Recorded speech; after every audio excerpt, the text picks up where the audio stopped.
पाकिस्तान मुस्लिम लीग नून पंजाब के नायब सदर मुतहर्रिक सीनियर रहनुमा और साबिक सूबाई वजीर तालीम राना मशहूद अहमद खान ने अपनी अहलिया मिसेज फरहत मशहूद के हमरा लाहौर के मुकामी होटल में ambassador of Switzerland George Steiner के एजाज में पुरतकल्लफ एशाई का एहतमाम किया।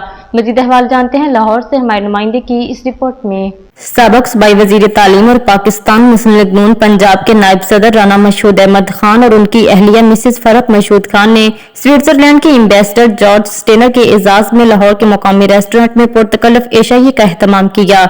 एशाई में राना असदुल्ला खान, साबिक मेंबरान असम्बली ख्वाजा सलेमान रफीक, मुजतबा शजाउर रहमान, बुशरा अंजम बट, रमेश सिंह, शुमाइला राना, सीनियर सहाफी मंसूर अली खान, हफीजुल्लाह नियाजी, इफ्तिखार अहमद समेत दीगर साबिक मेंबरान असम्बली, सीनियर सहाफियों, मुस्लिम लीग नून रिसर्च विंग के मेंबरान, बिजनेस कम्युनिटी के मेंबरान समेत अहम शख्सियात ने शिरकत की। Ambassador of Switzerland George Steiner ने राना मशहूद अहमद खान और मिसेज फरहत मशहूद खान की पुरतकल्लफ मेजबानी और पुरतकल्लफ एशाई के देने पर दिल की अथाह गहराइयों से शुक्रिया अदा किया।